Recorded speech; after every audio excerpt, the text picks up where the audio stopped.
listen to me. No. You listen to me. Listen to me. You listen to me closer than you've ever listened.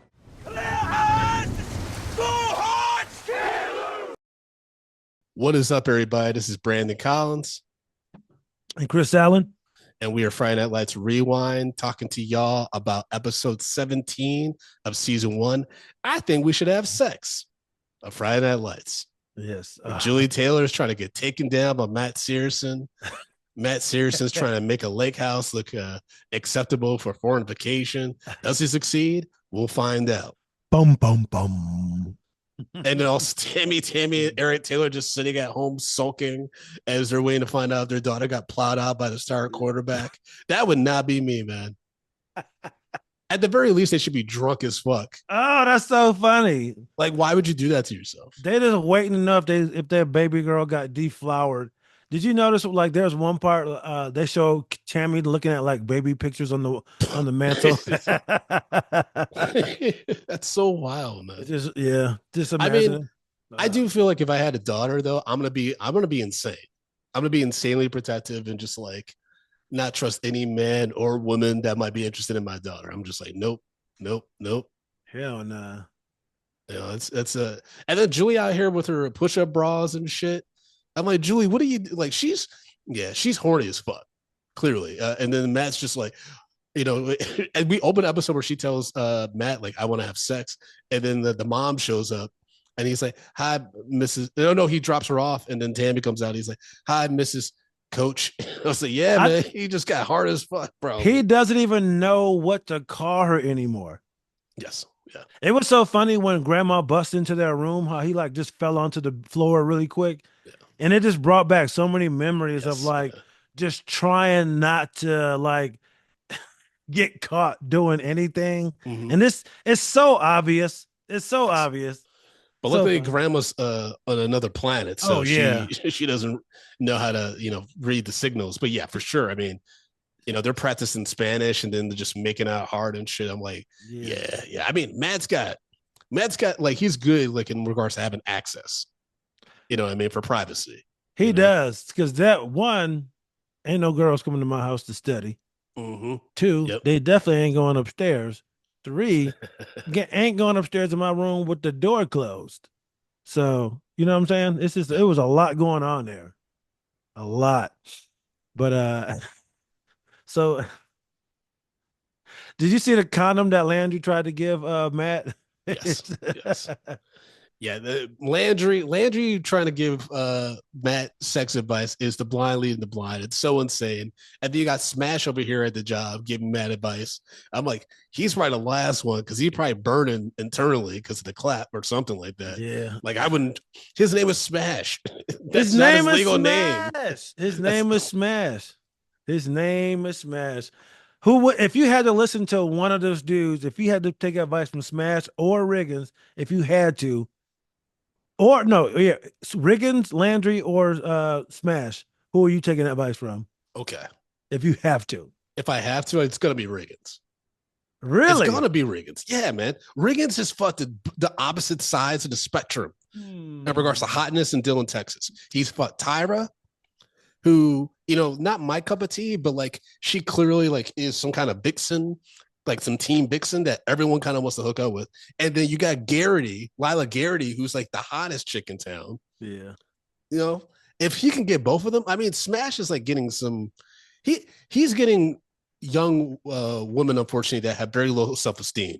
Because the way that Smash has talked to everyone except for this new love interest girlfriend has been very dismissive. You know what I mean? So I wouldn't look to Smash for any kind of advice about how to treat women and how to make, you know, this is my girlfriend. Smash is just about hookups. You know what I mean? And Landry just doesn't know anything. I'm sure Landry's looked up a lot of stuff on the interwebs or whatever the fuck, or maybe read some books and magazines, but he don't know what he's doing. I gotta go with Riggins. See, everybody, that's where we are as young men. This is where we're getting our advice from. You know, the alcoholic degenerate that gets in fights with grown men at the pool hall. Yeah, that guy who wants his dad approval, or the guy who's just going around just smashing whoever he can whenever he can, and then you got the friend like me that was giving you all the advice because you sat back and watched everybody fail. So you think you got it figured out? You know what's funny is I actually I've been working on some new material based on like experience I had in high school. So in high school, I was hired by not for profit to teach sex education in middle school and high school students, including like my own high school classes. So like I'm teaching sex ed classes about STDs and HIV and like abstinence to the girls I want to hook up with, right? But I hadn't had sex yet. I haven't like had like blowjobs and like oral sex with like but like I hadn't like done the full thing. So I'm over here like, oh, you got to put the condom on, like just or protect yourself from the fluids. And it's just, it was so insane, dude. How'd you get that? I don't even. That's a good question. I don't even remember how I got that job. But it's completely insane. So like that's like a 5-minute stand up. That's so funny. And you like, up there, you're cock blocking yourself. I'm cock blocking. Now, in like retrospect, I'm almost like, did they hire me to deter people from wanting to fuck? That's so funny. You know what I mean? Like it's just, but like, yeah, it's such an insane story. But like, I grew up in a very liberal town. But even like and I have this like in the bit, I'm like, even for like, I'm liberal leaning, but that's a lot. Yeah. Like if I found out that like some like young teenager was teaching my kid like in middle school about STDs and shit, I'd be like, what the fuck are you telling me? That's pretty crazy. Oh, that's yeah, pretty like, crazy. Yeah. Like the story that like ends up like, putting a bow on everything is like about like how I scarred this middle school kid from getting a massage. But I'm not gonna give away the story. Oh my God. Yeah, but the question was, can I get HIV from a massage? And then it ended with me basically like alluding that it's possible. It's a very small percentage, but it is possible. It's fucked up. Hell yeah. But that's so funny. It's so twisted, man. I cock blocked myself though, for sure. That's so funny, man. God, those days were crazy, man. So crazy. This is okay. I wrote down this since we're talking about fucking and like crazy thoughts. I wrote this note down, Chris. I said, I've got a beef. We're 17 episodes into this show so far. Mm-hmm. Right. This is a sex-focused episode. And not one player or student, male or female, has ever hit on Tami Taylor. I don't buy it. I don't buy it. I don't either. I don't either. And this small town, I don't buy it. Especially because we see the church crowd right at the end of this episode with the whole Buddy Garrity, Tyrus mom confrontation. And I was peeping those moms. I'm like, oh yeah, Tami Taylor is like a Dillon, Texas 12. Oh yeah. Compared to all these moms. Yeah. Oh yes. She is. You know what I mean? And that's what's so wild about the show. And like, obviously, like the show's about football and like community and like, working together and stuff. But like, let's be honest, a town like Dillon, Texas, there's going to be hella fucking creeps that are like all about these chicks. They did. What do you mean? They have to have somebody hit on Tami. Who? The gay mayor. What was that? You don't remember the lady who was like, oh, we want you to help with the this, that, and the third. And oh, you think she was flirting? Fuck yeah. That's why coach was like, yo, what's up with this? Oh, yeah. He's like, oh, they just happen to want you on the thing. Yeah, exactly. And she was like, yo, make sure you got your titties out. And she was like, yo, she was definitely hitting on her. They did a great job at like, but I 100% agree with it. Well, we're moving ahead. Remember the guy who was hanging out with Tami after the baby? Oh yeah, but that's like later seasons and stuff. Yeah, like that, but you're 100% right, dude. There's no way I would have got kicked off the team. Oh yeah, for sure. Coach, I would have said someone slipped. Where's your wife? Where's your wife? I would have said, where's your wife? Where is she? For sure. That's the one thing I do miss about being a teenager. You can just say like, yo, dude, your wife is so fucking hot, Mr. So-and-so. Yeah. And they were, I think low-key, they like that shit. Dude, I think that's one of the reasons why Varsity Blues was such a, like, remember like in the late 90s where it was all about these young men, like these teenagers fucking like older women? Like, you know, you had Dawson's Creek where Pacey's hooking up with the hot-ass teacher. Never seen that show. I mean, it's the widest show possible, but like I fucked with it. Varsity Blues, their teacher, like their hot ass teachers at the strip club and shit. Yeah. There's some wild stuff in the 90s. Yo, did you see that teacher who was recently arrested for having sex with with all the kids and the ghost face masks and shit? Or is that a different situation? I don't know if it was her, but she got they have the camera footage of her getting arrested out of her truck. Oh shit. Yeah. Damn. You didn't see that one, but I forgot what that was, but she was a really good looking lady. She was basically like on a Tami Taylor level, Mm. but working out of school. Yeah. Yeah. And she went to court and blamed her husband. She said that he was neglecting her sexually. Oh boy. But anyway, All right. so All right. There's a few storylines we gotta get to in this yeah, episode. Let's talk about Tim and his dad. Let's get that one out of the you way, want and to then talk we'll about Walt? fucking stealing this camera, having his poor kid defending him and Man, shit. And it's like, okay, bro, like, what were you gonna do with that? You gonna pawn it? Okay, sure. People are gonna be like, where the fuck did you get this camera from? you didn't hear him? He said he's going to take it back. Mm-hmm. Mm-hmm. Yeah. Also, You know what? Tim knew. Tim was going around looking for that shit because he knew. Do you so at the moment, do you think he believed his dad? I I think his instinct was just to immediately protect his dad because his dad has such a bad rep that I think he just immediately was defensive, to prove people wrong. You know what I mean? I think it's kind of, like, because remember, Billy's moved out. He's living with some girl, like some girlfriend now. Um, and so Tim has no choice but to kind of defend his dad because he doesn't want his dad to get in trouble. He doesn't want his dad to go to jail. That's So his true. instincts are immediately to protect his dad. That's true. Even though his dad clearly don't want to protect him because his dad got him over here hustling at the pool hall and being threatened by a grown ass man to get fucked up. And his dad just over in the corner like, there's my boy. I'm like, you fucking alcoholic.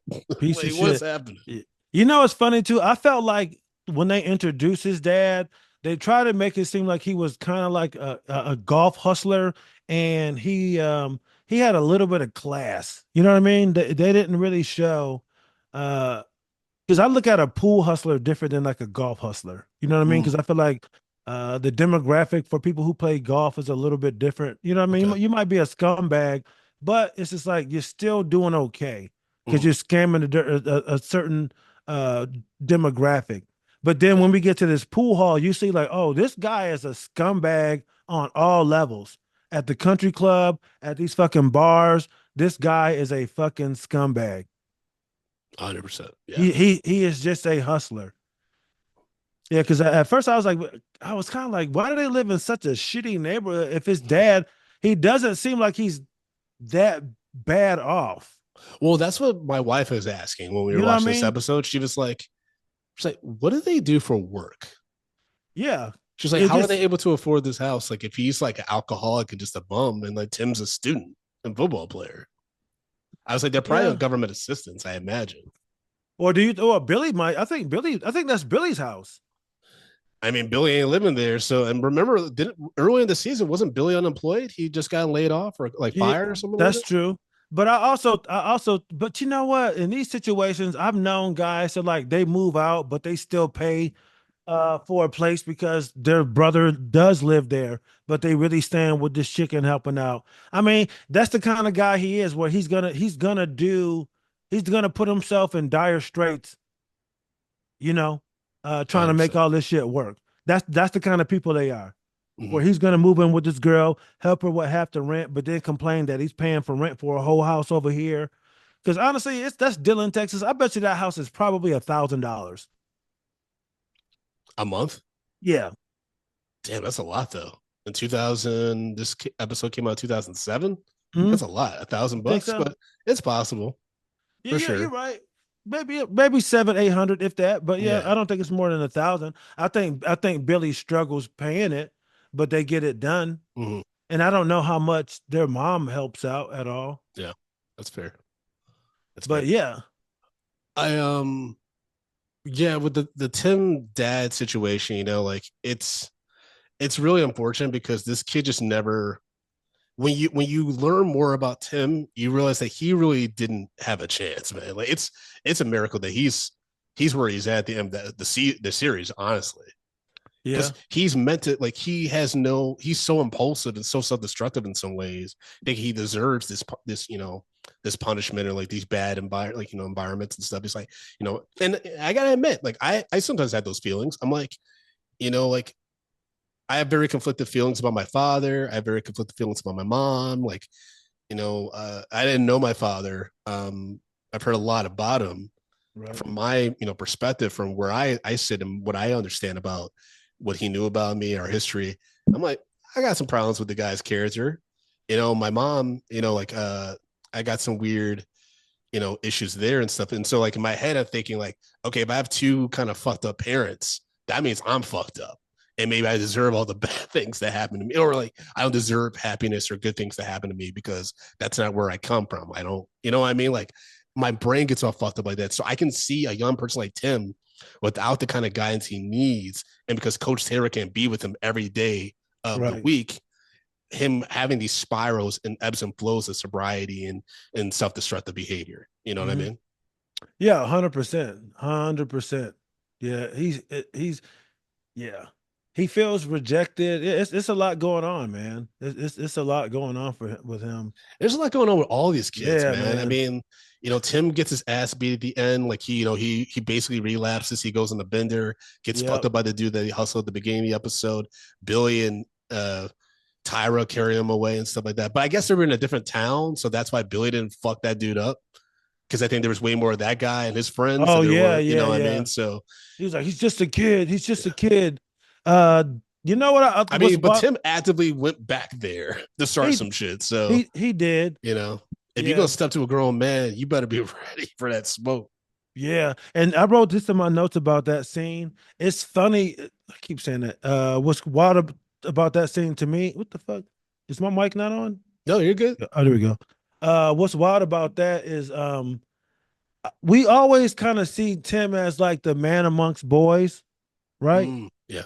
But in this, you really see that he's really just a fucking kid. Yes. Because he beat the guy up on the field the other day. You know what I'm saying? He, like I said, a man amongst boys, man amongst boys. But you put him with grown men, and you really see like, oh, he's really just a 17-year-old kid, man. And his dad really brings that out of him, because that's the only time I really see Tim as a kid is when I can't say that, but like it's really when he's with his dad. He's When he really seems vulnerable. younger, he seems a lot younger. Yeah. He really seems a lot younger when he's with his dad. You really see him for what he is. I mean, because he's out here fixing his truck, he's helping the neighbor lady. That's a good observation though, because that's why I think Taylor, when he goes to confront Tim's dad about a coach seeing him going in the video storage room and stuff like that, the AV room, right, and Tim was very defensive. It's like, hey, did you go to Bradley's house to ask him about it? And coach is like, you know what? I didn't know you were going to be home. I'm sorry. I apologize. Like, he's very, even though Tim's kind of coming at him, he's very right, cautious and like, hey, I'm sorry. You had to see, this happened or whatever, because he's giving one thing I think that is great about Coach Taylor's approach, especially to young men, is he gives them the space to learn some hard lessons for themselves. You know what I mean? Like, because he's not like going to be like, your dad probably did this, right? Like, let's not be naive and blah, blah, blah. He's just like, you know what? You're right.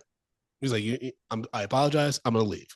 You know what I mean? Because it's like, hey, this eventually will sort itself out, and it may not be great for this kid, but I'm also not going to let this kid lose faith in me as a positive male role model because I know his dad ain't shit.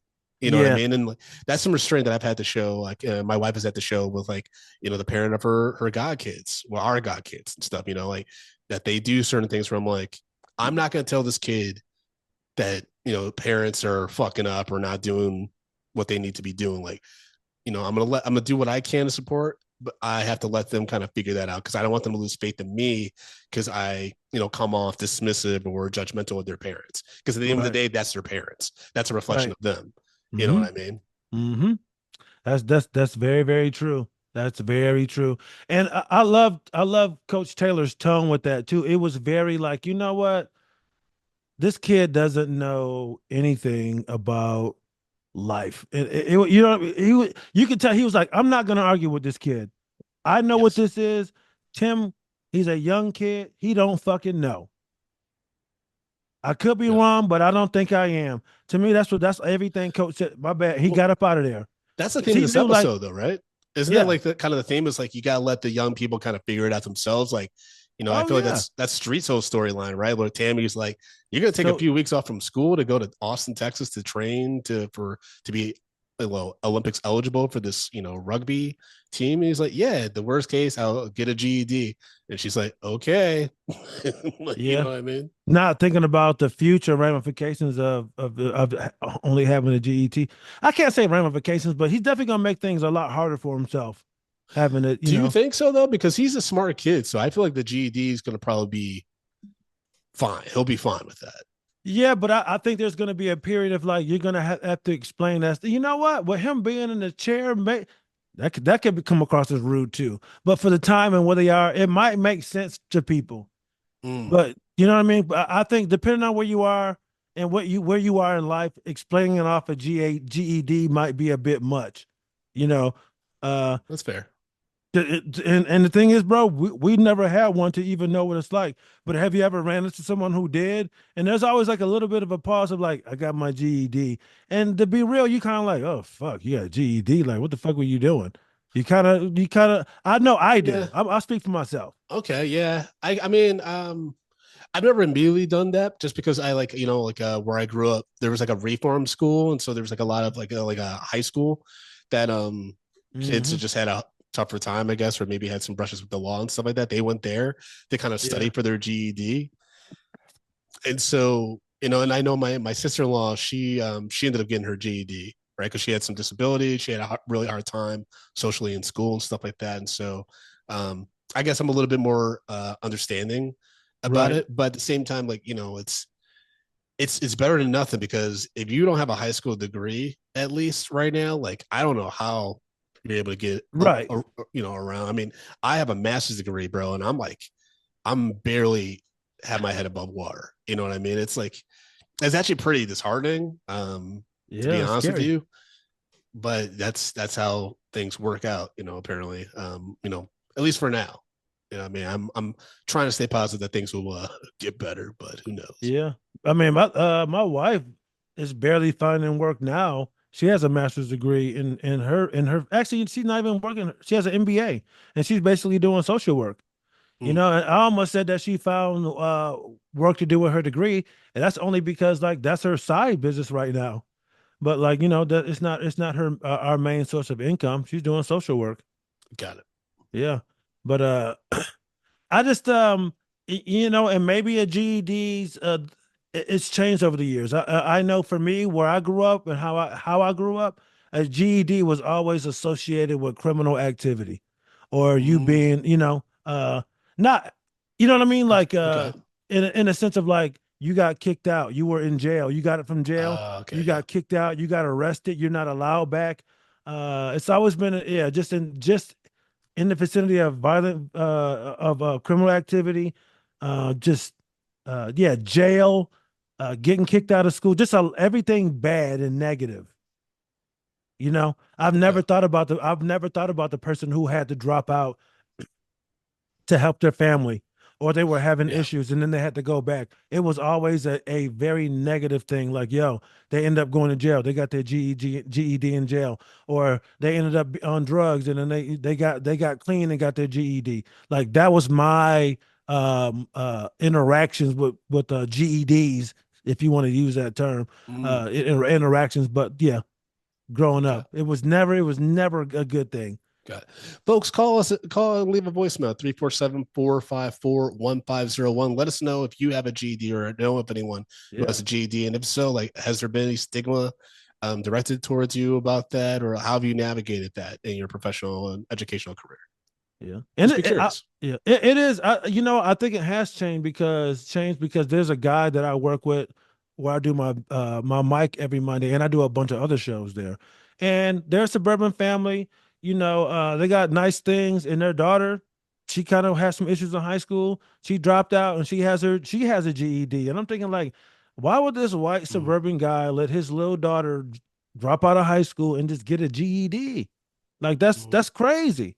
But Yeah. it's also I haven't been to high school in over 30 years. Yes. Yeah. That's the So thing things is, may I think change. it's so different now. I think it's Really? different, especially with the use of technology and stuff like that. I think especially now, like given, with AI and ChatGPT, you can learn so much, man, on your own.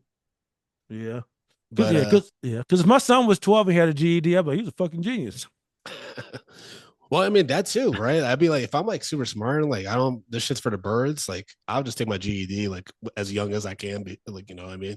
But Yeah. that's me being older and shit like that. Can I get a GED? I have a diploma, but could I just get it just so I can have another? I mean, why not? Everybody. I mean that'd be weird. I don't So know. why I not? don't It's know if some, I don't know if like technically you can.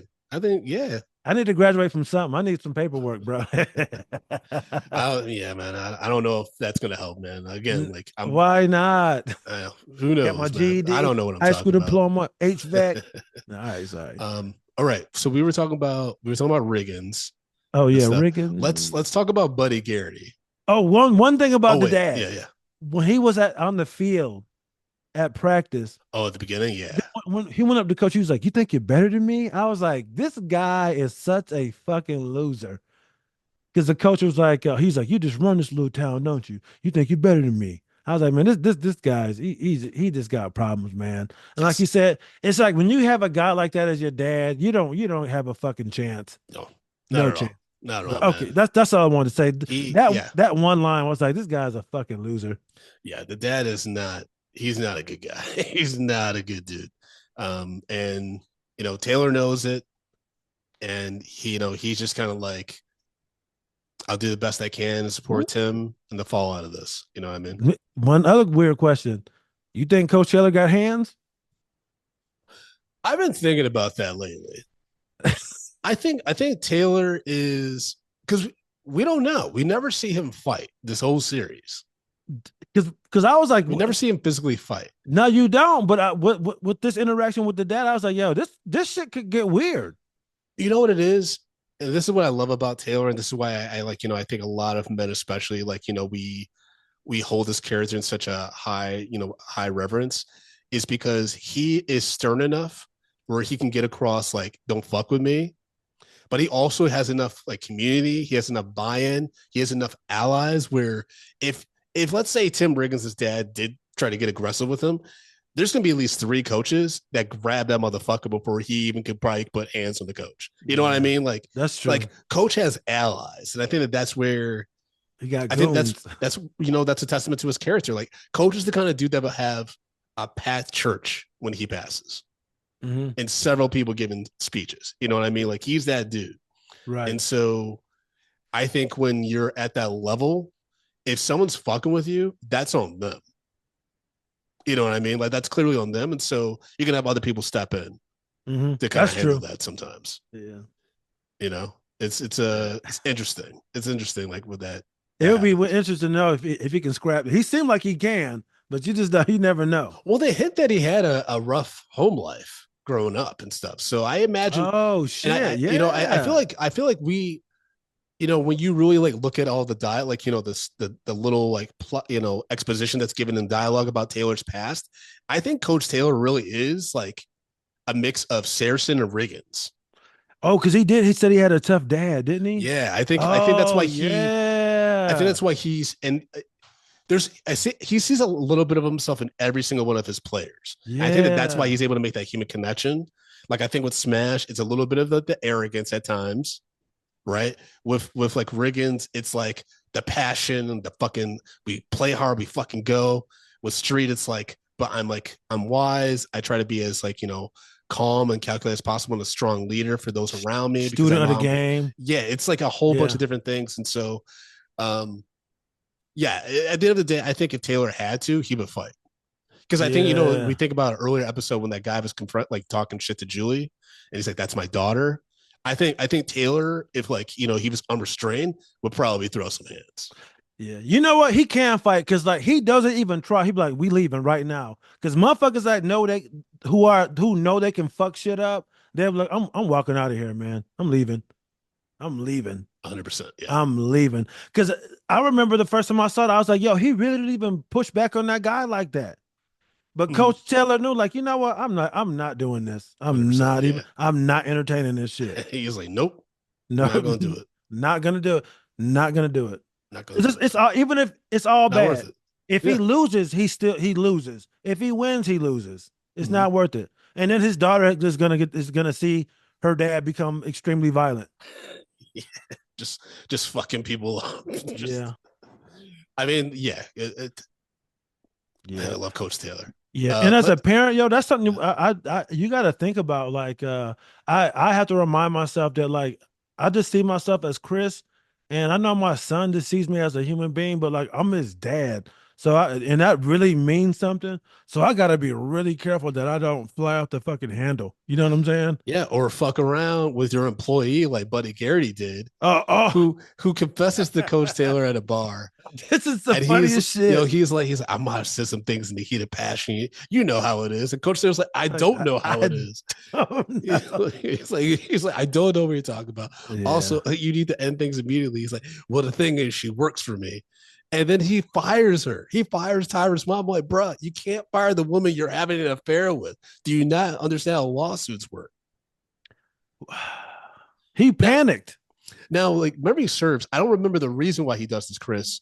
But doesn't Buddy Garrity get so fucked up because of this affair coming out that he's like smashing up cars and shit at his dealership? Doesn't something like that happen? Yeah, what He like flips their shit. We're gonna get to it eventually, but I just remember that because the fallout is, Tyra's mom fucking pulls into church as it's being let out, and she slaps Buddy, confronts him. The wife storms off. Lila Garrity's like, Daddy, and then Buddy's like, hey, it's okay, everybody, it's okay. The whole town is there. I was like, oh shit. The whole town. Tyra's like, Mommy, why'd you do this? I'm like, yo, because Tyra's probably gonna be like, they're gonna think we're all whores. Yeah, bro, he broke off like 700. Yeah. That's Garrity got money. That's not, yeah, because I was gonna say like that's not a ton of money, but that's not a little bit of money. Yeah, but it's very dismissive though. That's not severance. That's like very like you're like, that's gonna make the woman feel like she's right a sex worker or something like that. Yeah, like that was just such a terrible way to handle that. Yeah. And I think that amount of money he knew for someone like her, like, yo, this will be a lot of money. It was really insulting. It was like it was hush money. 100%. Yeah. That's what I'm saying. It was so rude because it's like $700 hush money. It's just like, nigga, are you kidding me? But you see them, but yeah. $700, that's a nice chunk of change. She going through some shit. He know what he paying her. He know what the fuck she been through. So it's like the way he calculated that was so fucked up, and that's what got him got. But yeah, you trying to get this woman $700 hush money? It's like, bro, you're asking for it. Oh yeah, 700. Like you said, walk around money. Guess what? $700. That's a bonus. And guess what? You get to keep the job. It's so weird. Now you got a loaner car. That's so weird.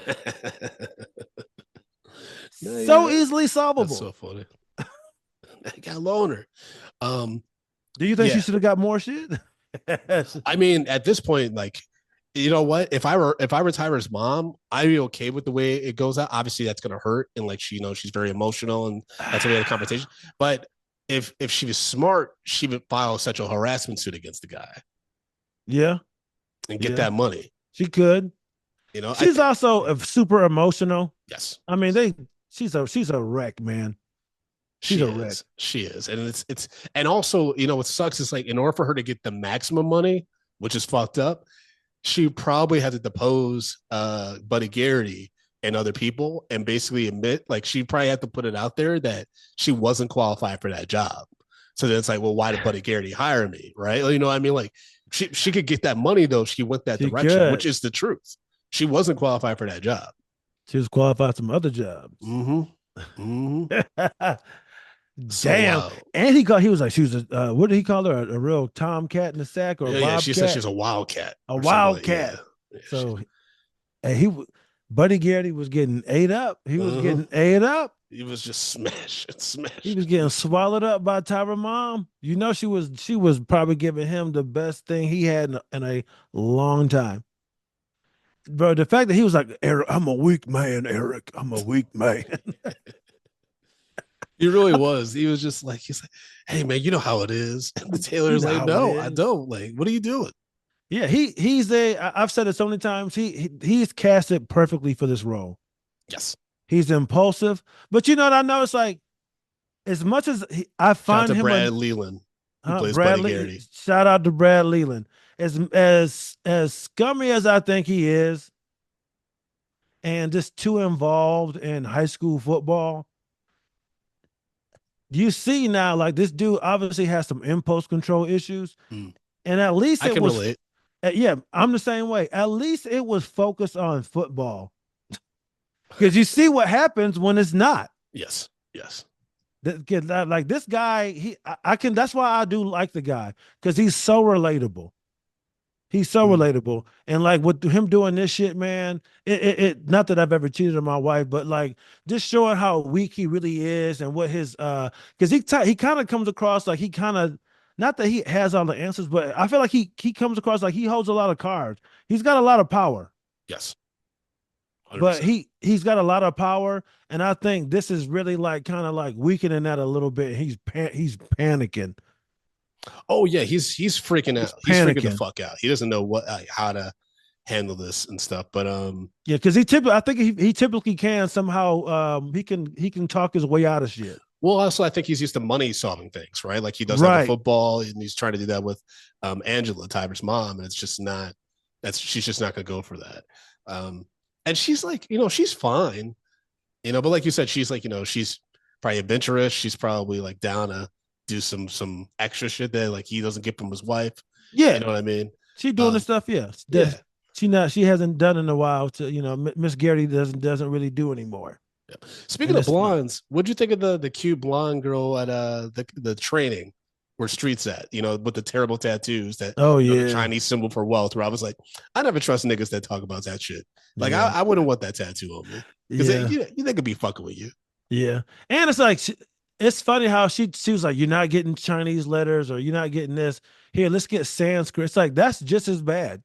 Oh yeah, I have a friend that has like a Sanskrit thing on their leg, and they're like, oh, it means like I forgot what they said, like hope or power or some shit. I'm like, does it? I Because know, right? like it could be like dumbass in Sanskrit, like for all or just Yeah. gibberish. Gibberish. It That could was mean a nothing. big thing back then, man. Getting all the Chinese letters. Oh Yes, my God. so insane, dude. The Yeah, I remember time is here. Yeah. there's a whole like backstory with Jack, the character Jack on Lost, about how he got this like Asian tattoo, and it was a terrible episode. I remember From people were the like, from "That's the what it's Thai about." lady. Yeah, I yeah. I had I don't know why, man, but I had a thing for that lady. Bailing or whatever her name was. Oh I my thought God. she's such a terrible actress. She was so She bad, but and she she was was in just everything for a minute. she's just so sexy to me though. Just that, yeah, she just had that like that who was it, like kind of like this earthy Asian woman thing Damn, I can't believe I going. remember her name too. Yeah, Bailing looked crazy, dude. She had like an earthy hippie. You know what it was? This is what it was. Now I think about it. I had seen a lot of granola white girls, hippie white girls, Okay. and I was like, yo, I had never seen an Asian version of that, and Okay. that was what this was. I was like, oh, this is a hippie earthy kind of Asian chick. I was Hippie like, early, I ain't never seen that. I don't know. hippie early Asian chicks. That's hilarious. Her hippie earthy, kind of like what are you, natural holistic? What do you call them? Salt of the earth people. I know what you're talking about. Just I that get what you're saying. California bullshit. Yeah, bohemian shit. I get what you're saying. Yeah, Bohemian. Yeah, there's a lady Yeah. here. She does. I hate it. This lady Angela. She's, oh, what's up? The chakras are aligning, man. I'm like, yo, shut the fuck up with your Yeah. bullshit. Sorry. Yeah. She probably in crystals and shit. Yeah. And I think it's funny because she's an attractive lady, and I think a lot of guys eat that shit up, and she tries it with me. I'm like, just stop. I was like, Yeah. I'm not gonna just stop it. Yeah, you're not gonna Just put a talk to me crystal up my normal. ass. Yeah, just stop. Calm Just down. stop, Angie. Angela, stop. Stop trying to seduce me. I'm not interested. I don't want to hear about your crystals. All right. But watch the show. All I right, did sorry. write down that the blonde tattoo girl who like is giving Street a a little fresh perspective, and like she's showing Mhm. interest in him and stuff like that. And he's still, I think deep down he's still hurt about the Lila stuff, and like probably still holds some resentment there. And I wrote down that she's definitely a Michigan girl, kind of Michigan girl I would have hooked up with. Yeah, she was very, I mean, she made There's a Lila lot of girls uncomfortable. like yeah, there's a lot of chicks that look like that in Michigan. Oh, yeah. I do not mind traveling in the Midwest, man. People talk shit about it, but you see a lot of cutie pies. And I was stationed in Ohio. Oh, A lot okay. a lot of like this I think you might like a lot of like Megan McCain's out there. Just the thick white girls. He like, oh yeah. Yeah, yeah. There's a few. There's a few. There's They quite always They always liked me too. They were always like, "Hi, Brandon." I'm like, "Hey." They seem fun. That's a good wintertime hangout. I like a good thick white girl who like yeah, you could just hang out, have some burgers. She ain't counting carbs. Yeah, I like the slim, thick black girls. That's not what they called them back then. Mm. But they, they had those low-rise jeans, but they like were real thick, and so their booties would pop out a little bit. Oh I'm like, yeah. well, that's nice. But Never yeah, dated a white girl really. oh, okay. I never really dated a black girl until I got to college. Oh Black really? girls weren't fucking with me for a while. But and then It I happens. then Yeah. then things start happening. But like Street goes to Austin, and I wrote down Austin hasn't really changed since the show was filmed in 2007. That's so funny. Like Sixth Street and shit, all I that saw looked that the too. same. Yeah. I was just in Austin like a month ago, so I peeped that because I was out there not too long ago. I was like, damn, this shit look exactly the same. yeah, I was like, all right. I mean, good for Austin that they won't really have to upgrade too much. That is a nice drag where you at the end you can see the state house. That's really nice. I like it's that. It's a walkable city too. Like I enjoy Austin. Not at night. That's just scary as fuck. The homeless issue is a bit rough for sure. I used to listen to Joe List talk about how scary it was, and I used to text him like, "Why are you such a fucking pussy, man? Like, what are you talking about?" Yeah. And the last time I was there, I text him. I go, "Yo, I'm so sorry." I go, "I know exactly what the fuck you talking about. This is crazy. I'm a big dude, and there are nights where I was just like, yo, I'm gonna spend $25 to get an Uber." Yeah, I don't know if you've ever been to a Creek in a Cave out there, but I stayed at the hotel around the corner. Okay, so so the late night shows you have to go around the back, right? Like, or if you show up like at a certain time, like after the show started, you have to go through the back, right? You can't go through the front. Yeah, and so like going down that alley to get around the back is mad sketch. It's sketchy. Yeah. And it's funny too, because like the hotel I was staying on, it was like right on the edge of like where everything was. Mm-hmm. That was like pretty safe. Yeah. Because like man, you know what it's like out there at night. You know what it's like. There's just some dark corners. Like I feel like I've never. Oh no, there was a brother that was walking around with a Gandalf like stick that was like threatening motherfuckers, and we was like, it was his brother. He was on the shovel, like clearly homeless, right? And he had this big ass stick, and he's just like walking down 6th Street. And then we turned the corner and he was being arrested. We're like, that makes sense. Like, cop had a stick and shit. We're like, yeah, that checks out. Yeah. And it's like, some people think like not all these homeless people are like these bent back older people. I saw like motherfuckers in their 20s and 30s. I mean, muscly motherfuckers, tank tops. They look like they active. You know what I'm saying? So these aren't these aren't people in their 50s and 60s just shaking a cup. These are able-bodied men. I've seen a dude fucked up out there. He obviously just got beat up over some shit. So it's just like if you get into a fight with a homeless person in Austin, you are really taking a chance. 100%. Because it's some crazy shit out there. But we way off track. But yeah, man, Austin is wild. I do like it, but man, that homeless shit is crazy out there. It is. It really is, man. It's unfortunate. It's unfortunate that it's gotten that bad.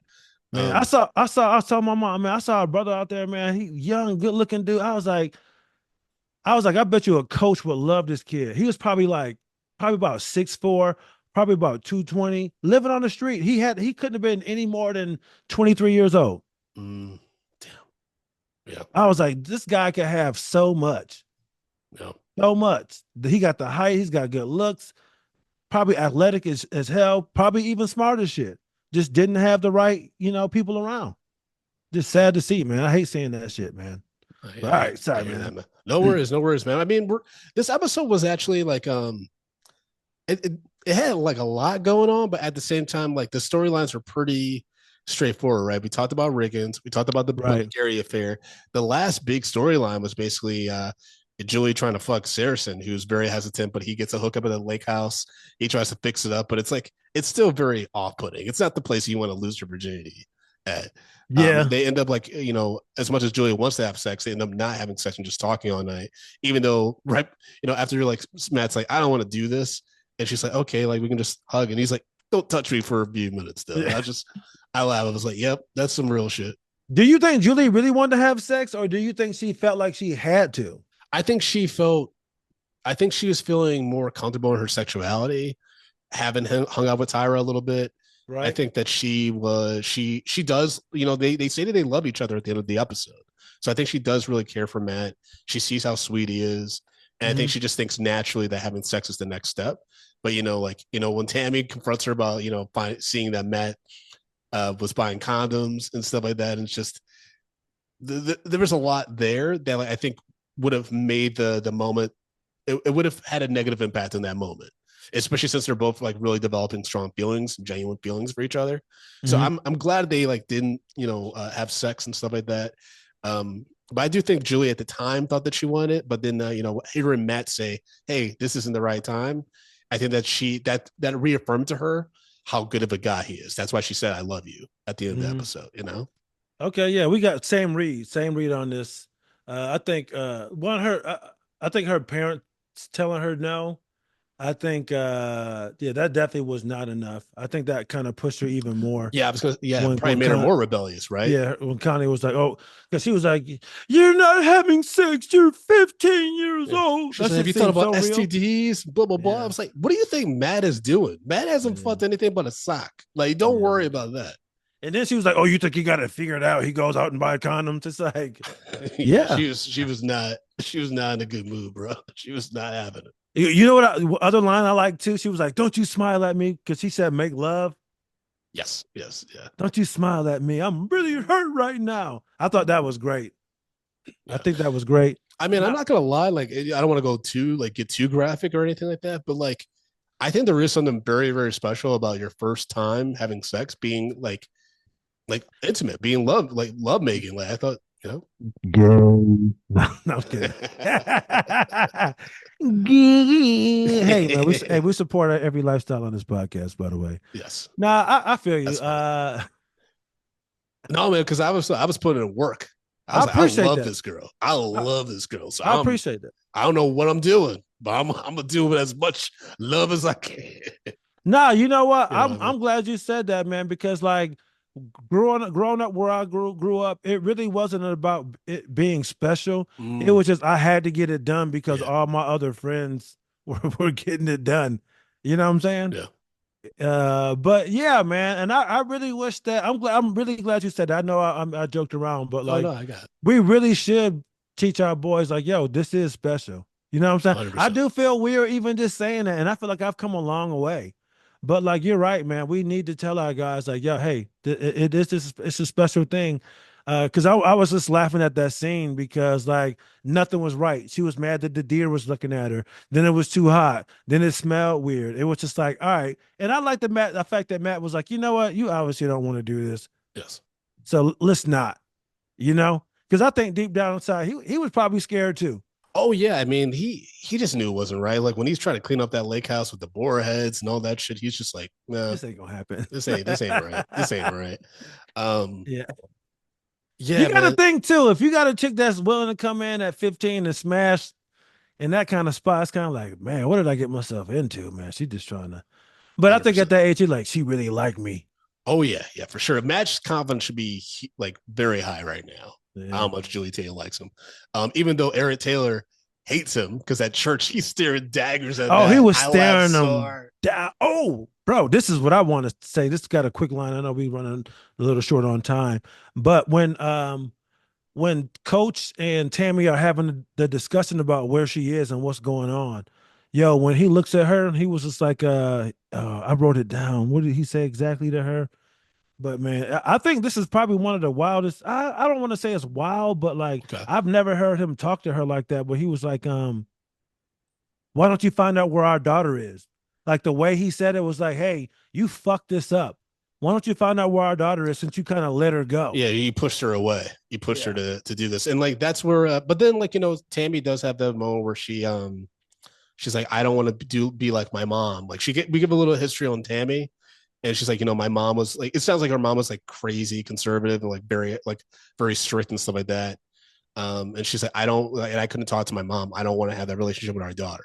Yeah. Right. So she realizes that she has to be a little bit more open and like not try to enforce her views and thoughts on the daughter because her daughter is her own woman.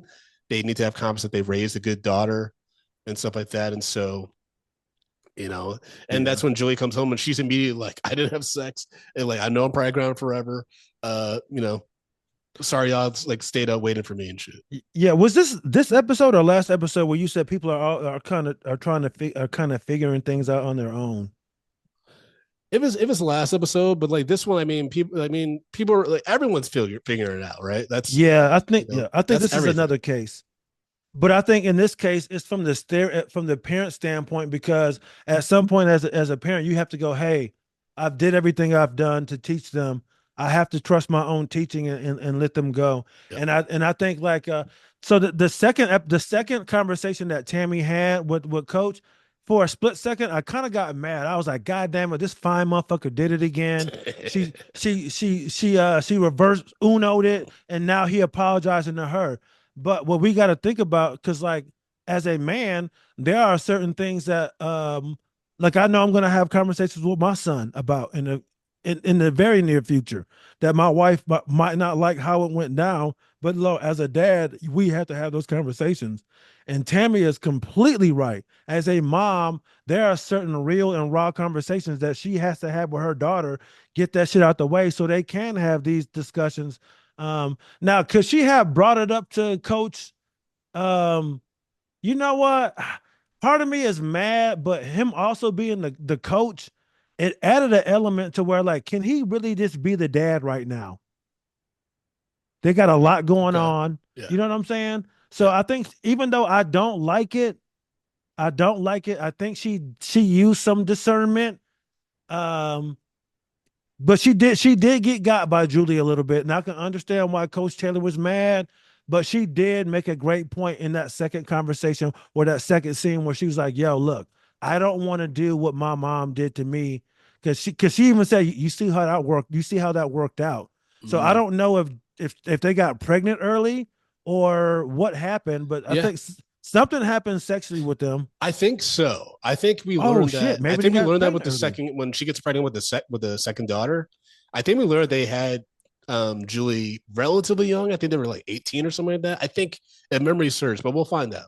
We'll find out at some point. And then the sister's a little wild, so I think maybe the mom was a little strict. Cause you ever run across this real quick? A woman whose mom is strict, they don't want their daughter doing hoe shit because the Mm. mom used to be out doing Yep. shit. Yep.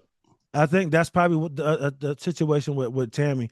God, when you really think about when you start breaking these shows down, you really see the depth of the character. 100%. You really do. It's really cool. But yeah, but as usual, Tammy brought the shit back around and she was so fucking right. And he was like, you know what? I'm sorry if I hurt you. But She's a real one, bro. she really is a real one, man. She really is. She's a real one. Damn. All right. Let's did you have any final thoughts before we wrap up and rate Uh, this thing? I'm trying to think if I missed anything. Now we talked about the church scene. Uh yeah, Tim getting beat up. I think we already talked about that. I like how we did this episode where we kind of talked storylines. I'm trying to see if I missed anything that I wanted to say about Walt. Uh no, the 700 was wild. No, I think we covered it all. All Oh, right. there was one little thing. Okay. I thought it was interesting how Tim came to Tyra's job in crisis and he wanted her to Yeah. leave. Yeah. It just show you how like that relationship is so like they're so like it's so toxic where like they don't really talk and get along, and then he shows up at her job and comes in the kitchen and expects her to like just drop everything. I mean, yeah. Yeah, You but know I what I mean, mean? he's hurting, man. He's betrayed by his dad. He his faith is rocked again and shit like that. He's going through a lot, man. Yeah. Oh, did you notice too with God damn it, fucking Minka Kelly and Street, how they were never in tune on the phone. Like he would be into his shit, and then she would have something going on, Yep. and then that's just it's funny how it just It's shows you how those long distance things, how that shit kind of works out. yeah, it's foreshadowing, where Yeah, their relationship goes for sure. yeah, yeah. For sure. All All right, right. that's it. Sorry. No worries, man. All right. So, folks, we're going to get to our ratings. And if you haven't listened to Friday Night Lights Rewind before, our first rating is for the On the Bench recommendation. This is for a character or actor or actress that just did some egregious shit or stuff that we just aren't cool with. So, Chris, do you have a On the Bench character? I think I know Yep. who it is, but Coach Taylor for accusing Walt Riggins of stealing the camera. No, I'm kidding. That's Walt Riggins. It has to be. It has to be. He's such a piece of shit. Oh, So let me ask you this: is Crowley the black coach? Crowley. Yeah, because they were like, "Yo, which coach saw him do it?" They were like Crowley, because Crowley's name has come up twice. Probably. Okay, because I was like, "Why is Crowley?" Okay, because I think maybe the him being the black coach added another element to what was going on, but I don't think it really had that big of an effect overall. But they found it necessary to mention Crowley though. But okay, Yeah. all right, Yeah, so we both agree it's Walt Riggins. He's right. the piece of shit that's on the bench for this episode. Now we talk about MVP character. This is for a character that did some incredible things, or maybe went above and beyond the Call of Duty for the other characters, or in service of the story. So do you have an MVP character? I do for one line. Okay. Tyra, Oh, interesting. Okay. when she tells her not to have that she doesn't have to have sex. Mm. Or was that this episode or last episode? No, that's this episode. Okay, yeah, this episode, and I say that because of last episode. I was saying they were setting her up so much to be the villain, and then here, uh, um, God damn it, Connie Britton doesn't realize she has the biggest ally, and she's smashing her, she's trashing her, and she doesn't realize that Tyra is actually her biggest ally. And I can't even say, but maybe she saved her daughter's virginity and doesn't even realize it. Yeah, So, maybe. who'd you pick? For MVP character, I'm probably actually going to go with Matt, because I think Okay. it takes a lot for in the moment, and he risked, like obviously Julie ended up showing that she does truly care for him and like is understanding, but like he took a huge risk by like doing all this stuff, following through on the setup for them to have sex, and then being like, I actually don't want to do this. I think it takes a Yeah, lot, it does. especially in the moment, like when Yeah, inexperience. yeah, It can go bad. This could go really really bad for both of them, and that's what Connie Britton was saying. Like, yo, you could find yourself getting hurt. yep, Matt could get too far gone and do something really stupid. yep, You know. 100%. I also real quick, I had Julie down initially as my MVP because I felt like she took in a lot of information from different sides. While I didn't agree with how she handled everything, I felt like she was the MVP because at the end of the day, she felt she listened to herself and she didn't do what she thought she wanted to do or felt pressure to do. Yeah. So honestly, I have to give it to both of them as young teenagers. You Okay. know what I mean? When you think about it, when you step back, shit was hot and heavy. You know what I mean? And it could have got ugly. And they both were like, you know what? Thank God cooler heads prevailed. Because I think deep down inside, they were both pretty fucking scared and Yeah. they want to do it, but they didn't want to do it right then and there because, like you said, it just wasn't the time. Yeah, makes sense. All right. All right, and then for our MB, a game ball for performance. This is for actor or actress that just did their thing, even if we're not, supportive of their character's actions. That their performance is just undeniable. Who you got? You told on yourself. You said her thing. I think you're going with Connie Britton. I'm not actually. Really, I'm going with Connie Britton. Okay, I mean she wins this a lot. She wins the MVP a lot. She does. Anytime she does these things with Coach, I feel like it's on the table because she's so good in those scenes. Yeah, she's really They good. were great. Scenes. Who'd Yeah. you get? I'm going with Brad Leland as Buddy Garrity. I just love like you said, he just is this character. Like there's a reason why I think I haven't seen him in much else, because he is Buddy Garrity. Like it's such a perfect combination of actor and character. See, I had him down too, but you know what? Because you always say good or bad. I always tend to lean towards the people that I like more when it's a more positive thing, unless they really piss me off. But you're right, man. Brad Leland has been great in these episodes. Yeah, it's been for sure. All right, well, that's our recap on episode 17 of season 1 of Friday Night Lights. I think we should have sex. Chris, tell the people how they can follow you, bro. I'm gonna give it a 10. Oh, wait, yeah, we got to give our performance. Yes, final score. Thank you for reminding me. Folks, if this is your first time listening, we do our final scores for the episode on a scale from 1 to 10, 1 being a drunk Riggins puking on the field, and 10 being a Coach Taylor Hall of Fame speech. So you say you're giving this a 10. Yeah. Yeah, I'm there with you. This is a damn near perfect episode. There's so many things going on. Less Smash to just distract us from whatever foolery. And we see a lot of character growth and we get like We deeper do. on a lot of characters and kind of Yeah. learn more about their psyche and where they're coming from and things Yeah. that they're vulnerable about. So for sure. Yeah, I feel like right now they almost got me fully like I'm invested in the show at this time, but I feel like I'm if I was fishing, if I was a fish, I'm almost on the boat at this time. You know what I mean? 100%. I'm so locked in. Yeah. I love the show. I love it too, man. And we hope you all love the show and love our podcast as much as we do. Oh, do we got a Chris, question? oh no, that's for something else. Oh, okay. So Chris, tell the people how they can follow you, bro. Everything at Chris Allen Comedy on YouTube, Twitter, Instagram, soon to be TikTok. I got to get on there. So Chris Allen Comedy. Watch my special at Chris Allen Comedy. Yeah, that's where you can find me at Chris Allen Comedy. Awesome. Y'all can follow me at Frodo_Blackens on Instagram and Threads, FrodoBlackens.com for upcoming show dates, including some Drum Black History stuff that I got coming up. And be sure to leave us a voicemail at 347-454-1501. Let us know what you think about the show. And you could also leave us a 5-star review on your favorite podcast application. We'll read it on the future episodes. And thank you as always for listening. We appreciate y'all. Peace. Clear eyes. Full hearts. Can't lose. There we go.